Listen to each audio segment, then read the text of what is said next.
ನನ್ನ ಹೆಸರು ಲತಾ. ನಮ್ಮ ಊರು ಹಾಸನದ ಹತ್ತಿರ ಇರುವ ಒಂದು ಸಣ್ಣ ಹಳ್ಳಿ. ನನಗೆ ಮದುವೆಯಾಗಿ 2 ಮಕ್ಕಳಿದ್ದಾರೆ. ಈಗ ನನಗೆ 33 ವರ್ಷ. ನನ್ನ ಗಂಡ ನಮ್ಮನ್ನೆಲ್ಲ ಬಿಟ್ಟು ಹೋಗಿ ಇವತ್ತಿಗೆ 2 ವರ್ಷ ಕಳೆದಿದೆ. ಬದುಕಿರುವಾಗ ಅವರು ನನಗೆ ಸರಿಯಾದ ಪ್ರೀತಿ ಸುಖ ಕೊಡಲಿಲ್ಲ.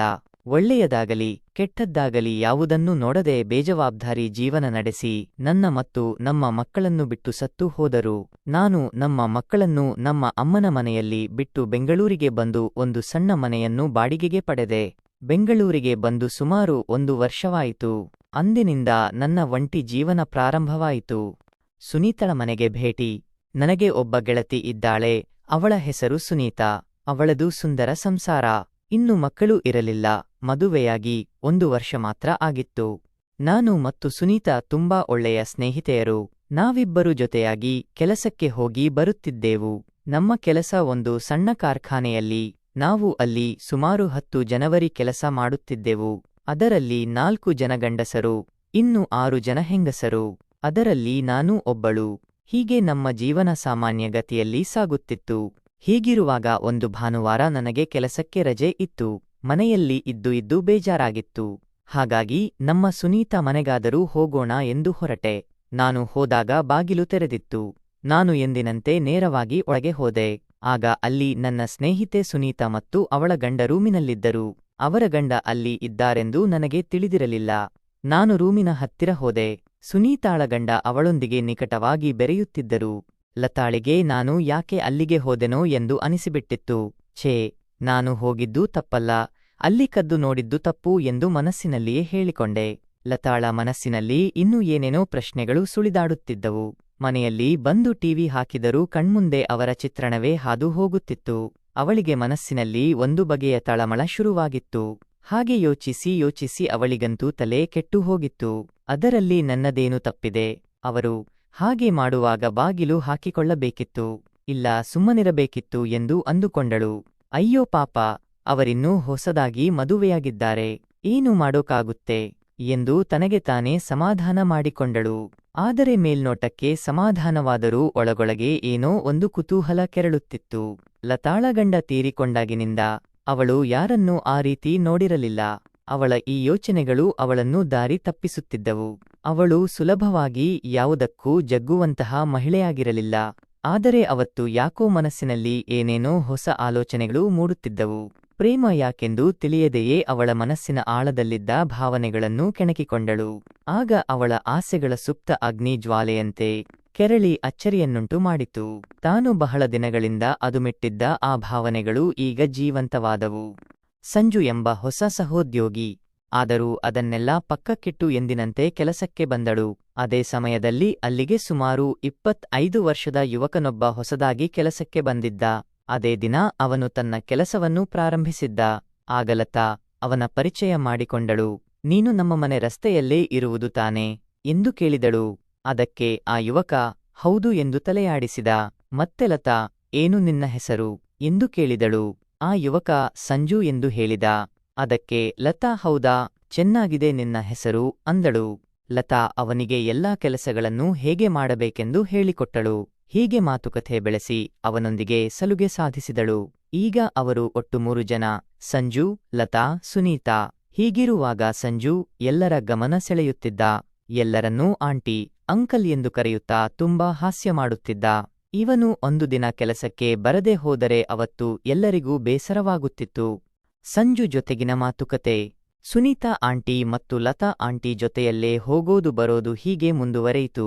ಸಂಜೆ ಕೆಲಸ ಮುಗಿಸಿ ಮನೆಗೆ ಬರುವಾಗ ಲತಾ ಆಂಟಿ ಸಹ ಜೊತೆಯಲ್ಲೇ ಬಂದರು. ದಾರಿಯಲ್ಲಿ ಬರುವಾಗ ಏನೋ ಹಾಗೆ ಸುಮ್ಮನೆ ಹೋಗುತ್ತಿದ್ದೀಯಾ, ಏನಾದರೂ ಮಾತಾಡು ಅಂದರು. ಏನೂ ಮಾತಾಡೋದು ಆಂಟಿ ಎಂದು ನಾನು ಕೇಳಿದೆ. ಆಗ ಲತಾ ಆಂಟಿ, ಯಾಕೋ ಬೆಳಗ್ಗಿನಿಂದ ಬೇಸರದಲ್ಲೇ ಇದ್ದೀಯಾ, ನಿನ್ನ ಹಿಂದಿನ ಒಡನಾಡಿ ನೆನಪಿಗೆ ಬಂದಲಾ, ಹೇಳು, ಪರವಾಗಿಲ್ಲ ಎಂದು ನನ್ನನ್ನು ರೇಗಿಸುತ್ತಿದ್ದರು. ಹೇ ಸುಮ್ಮನೆ ಬಾ ಆಂಟಿ ಅಂದೆ ನಾನು. ಆಗ ಲತಾ ಆಂಟಿ, ನಾನೇನಾದರೂ ನಿನ್ನ ಜಾಗದಲ್ಲಿದ್ದಿದ್ದರೆ ನಾನು ಅವಳನ್ನು ಸುಮ್ಮನೆ ಬಿಡುತ್ತಿರಲಿಲ್ಲ ಗೊತ್ತಾ ಅಂದರು. ಆಗ ನಾನು, ಏನು ಮಾಡುತ್ತಿದ್ದೀರಿ ಅಂದೆ. ಆಗ ಲತಾ ಆಂಟಿ, ಏನು ಮಾಡುತ್ತಿದ್ದೆ, ಅವಳಿಗೆ ಮದುವೆಗೂ ಮುಂಚೆ ಅವಳನ್ನೂ ಮಾಡುತ್ತಿದ್ದೆ ಎಂದು ಹೇಳಿ ನೀನು ಇದ್ದೀಯಾ ಎನ್ನುವಂತೆ ನನ್ನ ಭುಜಕ್ಕೆ ಮೆಲ್ಲಗೆ ಒಡೆದರು. ನಾನು, ಆ ಆಂಟಿ ಅಂದೆ. ಅವಾಗ ಲತಾ ಆಂಟಿ, ಮತ್ತೆ ಇನ್ನೇನೋ ನಿನ್ನಂತ ಒಳ್ಳೆ ಹುಡುಗನಿಗೆ ಹೀಗೆ ಮೋಸ ಮಾಡಿದಳಲ್ಲ ಅಂದರು. ಆಗ ನಾನು, ಯಾರು ಹೇಳಿದ್ದು ಆಂಟಿ ನಾನು ಒಳ್ಳೆ ಹುಡುಗ ಎಂದೆ. ಲತಾ ಆಂಟಿ ನಾನೇ ಹೇಳಿದ್ದೀನಲ್ವಾ ಅಂದರು. ನಾನು, ಅಯ್ಯೋ ಆಂಟಿ ಇವಾಗ ಹೇಳ್ತೀನಿ ಕೇಳಿ, ನಾನು ಮುಂಚೆ ಅವಳಿಗೆ ಮಾಡಿದ್ದೀನಿ ಗೊತ್ತಾ? ಇವಾಗಲೂ ಅವಳು ಅವರ ಗಂಡನ ಜೊತೆಯಲ್ಲಿ ಇರಬೇಕಾದರೆ ನಾನು ನೆನಪಿಗೆ ಬಂದೇ ಬರುತ್ತೀನಿ ಗೊತ್ತಾ ಅಂದೆ. ಆಗ ಲತಾ ಆಂಟಿ, ಅಯ್ಯೋ ನೆನ್ನೆ ಯಾಕೆ ಸುಳ್ಳು ಹೇಳಿದೆ ನೀನು ಅಂದರು. ಸುಮ್ಮನೆ ಯಾಕೆ ನನ್ನ ಮರ್ಯಾದೆ ನಾನೇ ಕಳೆದುಕೊಳ್ಳೋದು ಅಂತ ಹಾಗೆ ಸುಳ್ಳು ಹೇಳಿದೆ ಅಷ್ಟೇ ಆಂಟಿ. ಹೌದಾ, ನಿಜವಾಗಲೂ ಹಾಗಾಯಿತಾ ಅಂದರು. ನಾನು, ಹಾಗಾಯಿತು ಆಂಟಿ, ಯಾಕೆ ನಿಮಗೆ ಅನುಮಾನವಾ ಅಂದೆ. ಆಗ ಲತಾ ಆಂಟಿ, ನೀನು ಒಳ್ಳೆ ಹುಡುಗ ಅಂದುಕೊಂಡೆ, ನೀನು ಸರಿಯಾದವನೇ ಬಿಡು ಅಂದರು. ಲತಾಳ ಮನೆಯಲ್ಲಿ ಮಳೆ ರಾತ್ರಿ. ಹಾಗೆ ಮಾತಾಡುತ್ತಾ ಮನೆ ಹತ್ತಿರ ಬಂದ್ವಿ. ಆಗ, ಬಾರೋ ಮನೆಗೆ ಕಾಫಿ ಮಾಡ್ತೀನಿ ಅಂದರು. ನಾನು, ಇಲ್ಲ ಇಲ್ಲ ಆಂಟಿ, ಇನ್ನೊಂದು ಸಲ ಬರುತ್ತೀನಿ ಅಂದೆ. ಹೇ ಬಾರೋ, ಪರವಾಗಿಲ್ಲ ಅಂದರು. ನಾನು, ಸರಿ ಅಂತ ಲತಾ ಆಂಟಿ ಮನೆಗೆ ಹೋದೆ. ಆವಾಗಲೇ ಅವರ ಮನೆ ನೋಡಿದ್ದು. ಮನೆ ತುಂಬಾ ಚಿಕ್ಕದ್ದು. ಅವರ ಮನೆ ಹಾಲು ಮತ್ತು ಅಡುಗೆ ಮನೆ ಅಷ್ಟೇ, ತುಂಬಾನೇ ಚಿಕ್ಕದು. ನಾನು ಅವರ ಮನೆ ಒಳಗಡೆ ಸುತ್ತಲೂ ನೋಡುತ್ತಿದ್ದೆ. ಆಗ ಲತಾ ಆಂಟಿ ಕಾಫಿ ಮಾಡುತ್ತಿದ್ದರು. ನಾನು, ಆಂಟಿ ಈ ಮನೆ ನಿಮಗೆ ಸಾಕಾಗುತ್ತಾ ಅಂತ ಕೇಳಿದೆ. ಆಗ ಲತಾ ಆಂಟಿ, ಯಾಕೆ ಸಾಕಾಗಲ್ಲ, ಸಾಕಾಗುತ್ತೆ, ಇರುವುದು ನಾನೊಬ್ಬಳೇ ಕಣೋ ಅಂದರು. ನಾನು, ಹೌದಾ, ಮತ್ತೆ ನಿಮ್ಮ ಯಜಮಾನರು ಅಂದೆ. ಆಗ ಲತಾ ಆಂಟಿ ಗೋಡೆಯ ಕಡೆ ಕೈ ತೋರಿಸಿದರು. ನಾನು ನೋಡಿದೆ, ಅವರ ಯಜಮಾನರು ಸತ್ತು 2 ವರ್ಷ ಆಗಿತ್ತು. ನಾನು, ಸಾರಿ ಆಂಟಿ ಅಂದೆ. ಅಷ್ಟರಲ್ಲಿ ಲತಾ ಆಂಟಿ ಕಾಫಿ ಇಟ್ಟುಕೊಂಡು ಬಂದರು. ಹಾಗೆ ಕಾಫಿ ಕುಡಿಯುತ್ತಾ ಲತಾ ಆಂಟಿ ತಮ್ಮ ಜೀವನದ ಎಲ್ಲಾ ವಿಷಯವನ್ನು ಹೇಳಿದ್ರು. ಅವಾಗ ನನಗೆ ತುಂಬಾ ಬೇಸರವಾಯಿತು. ಆದರೂ ನಾನು ಅವರನ್ನು ಸ್ವಲ್ಪ ರೇಗಿಸೋಣ ಅಂತ ಸುಮ್ಮನೆ, ಹೌದು ಆಂಟಿ, ನಿಮಗೆ ಇನ್ನೂ ವಯಸ್ಸಿದೆ, ನಿಮಗೆ ಒಬ್ಬ ಜೊತೆಗಾರ ಬೇಕು ಅನ್ನಿಸಿದಾಗ ಏನು ಮಾಡುತ್ತೀರಾ ಅಂದೆ. ಆಗ ಲತಾ ಆಂಟಿ, ಏನು ಬೇಕು ಅನ್ನಿಸಿದಾಗ ಎಂದರು.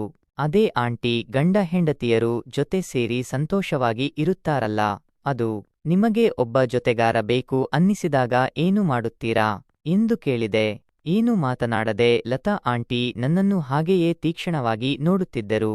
ನಾನು, ಯಾಕೆ ಆಂಟಿ ಹಾಗೆ ನೋಡುತ್ತಿದ್ದೀರಾ ಅಂದೆ. ಏನು ನೀನು ಕೇಳಿದ್ದು ಅಂದರು. ನಾನು, ಮತ್ತೇನು, ನೀವು ನನ್ನನ್ನು ರೇಗಿಸಿದ್ದು, ಅವಳಿಗೆ ಹಾಗೆ ಮಾಡಬೇಕಿತ್ತು ಹೀಗೆ ಮಾಡಬೇಕಿತ್ತು ಅಂತ ರೇಗಿಸುತ್ತಿದ್ದೀರಲ್ಲ ಅಂದೆ. ಯಾಕೆ ಆಂಟಿ ಕೋಪ ಅಂತ ಅಂದೆ. ಲತಾ ಆಂಟಿ, ಹಾಗೇನೂ ಇಲ್ಲ ಕಣೋ, ಏನೂ ಮಾಡೋಕ್ಕಾಗುತ್ತೆ ಅಂದರು. ನಾನು, ಮತ್ತೆ ನಾನೇನಾದರೂ ನಿಮ್ಮ ಜಾಗದಲ್ಲಿ ಇದ್ದಿದ್ದರೆ ಅಂದೆ. ಹಾಗೆ ಏನು ಮಾಡುತ್ತಿದ್ದೆ ಅಂದರು. ಯಾರನ್ನಾದರೂ ಒಲಿಸಿಕೊಳ್ಳುತ್ತಿದ್ದೆ.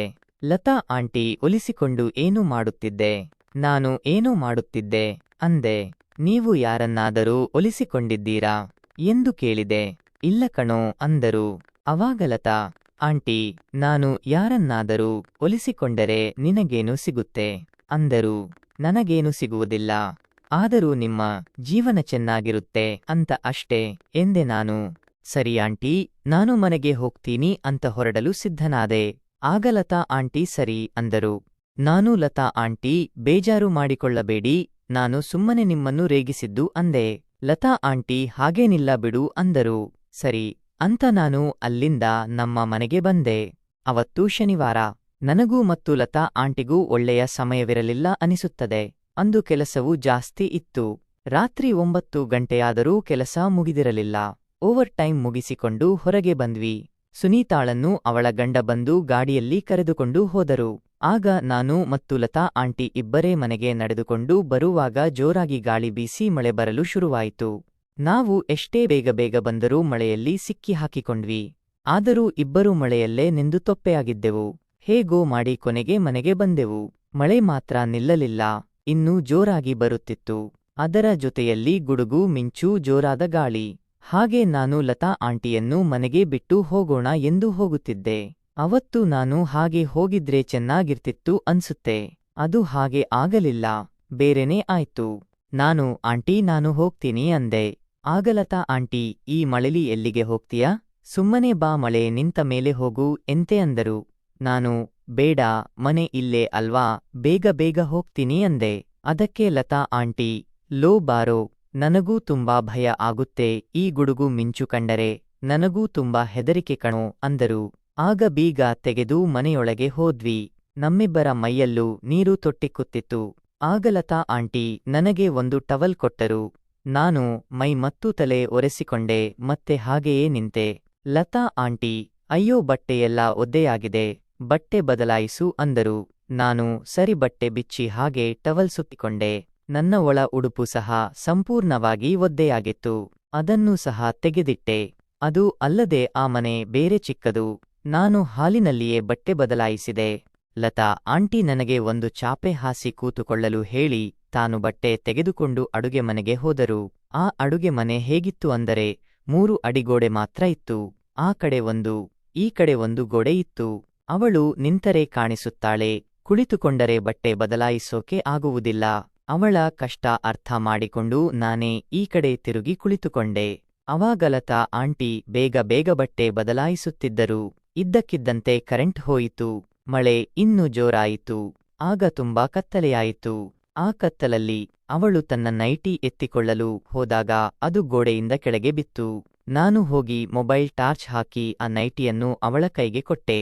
ಗುಡುಗು ಮಿಂಚು ಬರುತ್ತಿತ್ತು.